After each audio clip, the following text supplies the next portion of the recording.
Hello everyone. Thanks for joining me. My name is Robin and I'm going to walk you through a quick tutorial on the North Dakota Health Information Network clinical portal. So first you'll log in at hie.ndhin.com and then you'll be given a username and a temporary password. So you'll go ahead and type that in. I'm going to log in as NDHIN provider. And then you'll put in your temporary password.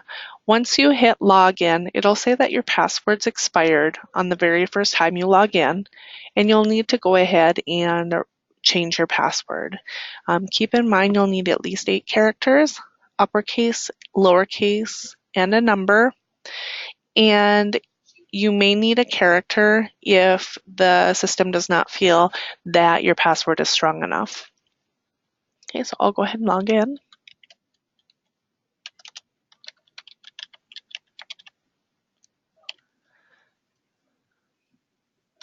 The first thing that you'll see once you log in is the disclaimers. So you can go ahead and read those at will. So you'll see those every time you log in. So go ahead and click accept. Now once you log in, you may get to either recent patients or you may see your patient search, and that's something you can set up once you log in. So depending on your access level will be dependent on what you see on the left-hand side in this menu. You'll see a patient list. You'll see work lists. Now, if you are using our patient portal, which we're not going to cover in this tutorial, you'll have some reports. Under common is your user settings, which is called My Details. Now, if you're a level 1 provider, which is a primary provider, you will see notifications. You will be the only level that will see that. And then again at the bottom is patient portal, which we won't cover today. Across the top here is the home key. So anytime you are in the system and you want to get back to your home page, you can put that. And then you have your username here. And if you click the drop down, you can also get to your user settings. So let's start with our My Details. So we're going to go to the user settings. So first time you log in, I highly recommend you come in here and you set your security question. You select a secret question, type in an answer, and then put your password in again. Click OK. The reason you would do this is if you forget your password at login, you will be able to change it yourself. If you do not remember what your secret question is or you don't have that set up, you would just contact our support to be able to reset that for you.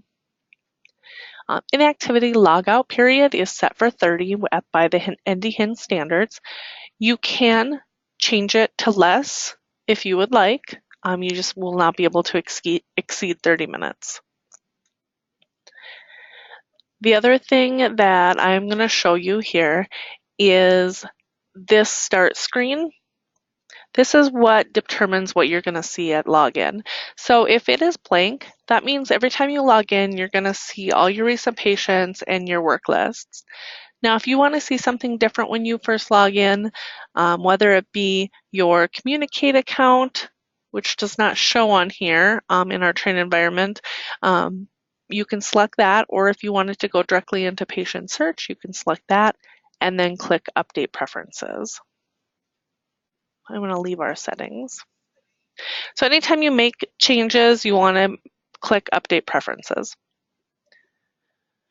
Now let's talk briefly about notifications. For those level 1 providers, there's subscriptions that you can subscribe to for notifications on a patient. You can select which notifications that you want. You can also tell us whether you want to be notified by direct or by an email. You can get notified in a daily summary or as they come in. Now right here, if you put a direct secure messaging account, which is our Communicate account, you'll have some more detailed information because that's a secure account. If you put your email address in here, this will not show any PHI when it sends you the information. You will be able to put multiple email addresses in here. So for instance, if one of your nursing staff or another staff, you want them to receive the notifications for you, go ahead and put their email address in there. Right now, level 2 and level 3 are not able to get notifications. Okay, under work lists, you are given 6 different work lists. They are defaulted by color name, as you can see here. You can click rename, as I did up here. And so some of the use cases for work lists are if you want to follow up with a group of patients, say you're following diabetes patients, any group of patients that you want to have quick and easy access to, you can add them to these work lists. You can have up to 50 patients in a work list. And the nice thing is you can come in here from your work list and access your patients from here. I'll also show you how to add patients in the patient search. Let's go ahead and do a patient search. If you know your local identifier number, you would enter it here, and then in the drop-down, you would pick your facility name. If you don't have that, you can also search by last name, first name, and then narrow it down by some other identifiers. You can use the tab and the shift tab key to go between fields, and you can hit the enter key to select it. So I'm going to hit search. So as you can see, it brought up a couple patients. The one thing I want to note is that these patients are opted in. So as a treating provider, you would be able to access this patient information.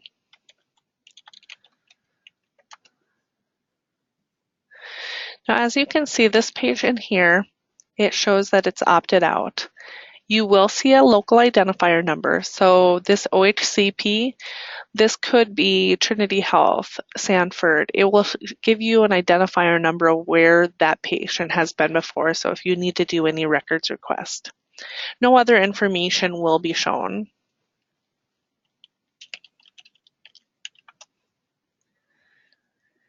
So I looked up another patient, and this one says emergency access only. What that means is unless it's an emergency situation, you are not able to access this information. So we're going to go ahead and go back to Mickey Mouse. So those are the 3 options for any consumer is they can be opted in. So by default, it's a state law that they are opted in. They can change their consent to opt out, which you would receive no information. And they can also have a consent of opted out except for an emergency situation, which means that you would just break the privacy seal in the emergency situation and be able to access that information. Now, before we get into Mickey Mouse, if you want to add this patient to a work list, if you select the checkbox and go down here where it says add checked results to work list and select a color, and it will add that patient. So I'm going to go ahead and access him. You'll have to break the privacy seal, acknowledge why you're accessing that patient record. So I'm going to say I'm the attending clinician today. Now, the only time you need to put in a comment is if you select other.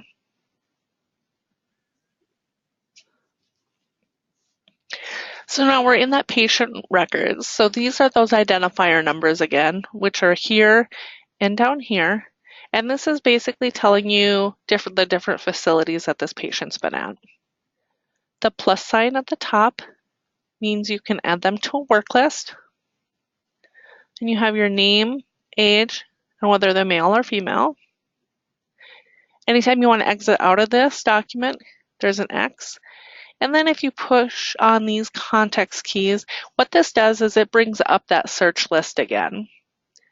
Now, one quick thing I want to show you, I'm going to close out of here, and I'm going to get back to the home screen. And I want to show you, if I'm working off of my recent patient list, and I access this patient from my recent patient list, and this also works if you're working off of a work list. Wherever you access that patient from, if you hit those context keys again, it gives me my other recent patients. So for instance, if you're working off of one of your work lists of patients that you have to follow up with, you can get into one, click on this context key, and it will give you all of your patients on that work list, which is really nice. So in the center here, we have ADTs, so allergies and alerts. We have a spot for medication history. This is something that is on our roadmap to get information. Currently, you can see prescribed prescriptions off to the left-hand side in the clinical documents, and we'll talk a little bit about that shortly. Any problem lists, encounter histories, procedures, and then each of these windowlets have columns, and they can be sorted in ascending or descending order. Now off to the left-hand side is what we consider a document tree. And the information you're going to see here is, right now we have advanced directives. Now this may be shown a little bit differently. We are working on a statewide advanced directive repository. So this might come up a little bit different, so we won't dive into this too much. PDMP, level 1 providers and pharmacists will have PDMP. This is the Prescription Drug Monitoring Program. They will have access to this directly from the clinical portal. We have the North Dakota Immunization Registry. So you'll be able to see a complete list of immunizations along with a forecaster. So you can see that they need a vaccination, there's a recommendation date, and the dosage amount. Under dynamic documents, there is a patient snapshot. So what this is basically a continuity of care document of all the information that's coming in from the various facilities to put it into one nice document. So as you can look here. Now, there's a few options, but there's only a few you can do right now. You can download this, you can print this, and then over here to the far right-hand side, you can also customize this document. So if you only want the information from a certain time frame or particular information, you can customize that. Okay. We may also be bringing in CCDs from other facilities. So for instance, all of our CHAMP facilities from public health are sending us CCDs from their facility. So this would be a specific CCD on their test patient coming in. This is also where you're going to get lab results. So we'll just take a look here at one of them, and we'll look at this one. It has, if you see anything in red, that means it's abnormal. 1 asterisk means abnormal, 2 asterisks means critically abnormal. It looks like there was 4 different collection dates, and if you hover over them, you'll get the additional information. Where you see it says source, that's going to be the facility name. You can print this information over to the right-hand side here.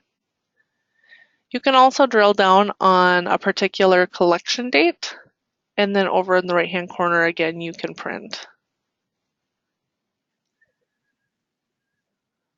The other thing you can do is if you want particular tests, and you can graph these so that you get that graph over a period of time, and then you can also print this information. Okay, moving along to radiology reports. So we also have radiology reports in the system. You can print these, and then if this report has an image attached, there is going to be a view image button to the right-hand side. So we are connecting to PACS images across the state. So if I click on view image, it'll just take a few minutes to pop up. I'll make it larger here. So what this does is it actually reaches out and gets a DICOM image of that report. as soon as it loads up. We won't go through all of the different things that you can do, different tools.